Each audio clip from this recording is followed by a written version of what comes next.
Hello everyone, welcome back. This is about the chemiosmotic hypothesis, where it has been discovered by the Peter Mitchell in the year 1961, and it requires the membrane. We got it, silicate membrane, and it requires the proton pump where plastoquinone is observing the protons and electrons and pumping that protons from stroma side to the lumen of the thylakoid, and proton gradient. Obviously, when the splitting of water occurs, protons are releasing, and even from the proton carrier protons are releasing, so it moves the high electrochemical potential gradient where the high percentage of the protons are developing and pH value is almost decreasing, and so that they need to be pumped out, and they require the ATP synthase. ATP synthase contains the coupling factor 0, coupling factor 1. ATP synthase enzyme is very important for moving of the high potential gradient to the low potential gradient through semi-permeable membrane. So here it contains the CF0 coupling factor where the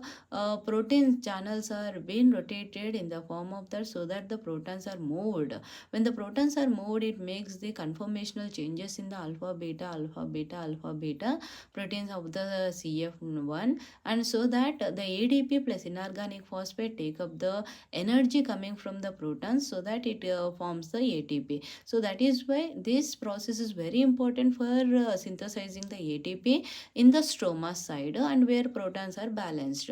Due to the proton pump and the splitting of water, protons are accumulated, and in the stroma, protons being removed by the NADPH also, NADP also, and proton carrier. So from here side to lumen, the protons are increased, so that from the lumen to again to the stroma, the protons has been moved. So it is been balancing. This process is called as a chemiosmotic hypothesis. And also here electrochemical gradient proton motive force is the one which has been established, so that the rotation will be changed here, and conformational changes which are protrude outside, they make this change.